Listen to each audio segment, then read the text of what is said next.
Hi, this is Mr. Glenn Weiss, your applied math teacher.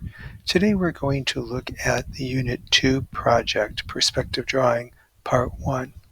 And we'll begin with the table part because this is a planning document for drawing your scaled floor plan of a house. So you can see here that we have different sized buildings, and that's just for you to practice. The different sized buildings, their sizes can be looked up because that is how space is sold and leased. You can also estimate, based on a house, how many times larger a typical medical space or office space or a school might be. The key important thing is that you do use different size floor plans. And they will all be rectangular with a length and a width, and that's where we begin at the table. So you see here in the left column, we have the length in feet,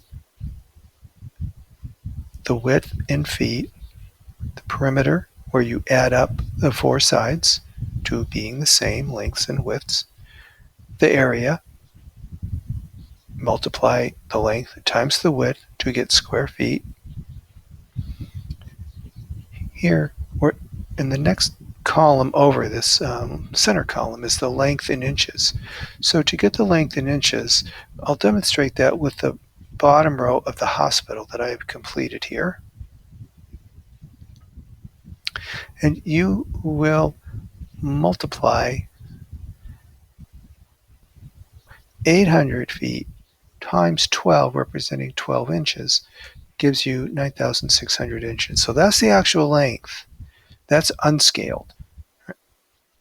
The actual length of the hospital, the length of the building. We'll do the same thing with the width. 200 feet times 12 gives us the actual inches, 2,400 inches. So when we have these actual lengths and widths in inches, we want to scale that down. So we are going to multiply it times a scale factor. You may have to do some trial and error until you get the result being small enough to draw on a sheet of paper. So if we take 9,600 times 1 divided by 1,200, that's another way to write the scale factor, we'll get 8 inches. Do the same with the width. 2,400 inches times 1 divided by 1,200 equals 2 inches.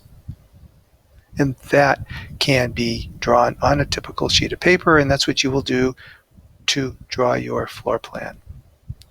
Next, we'll take a look at that floor plan of a typical house, and just stay tuned and you will have this next demonstration in a moment.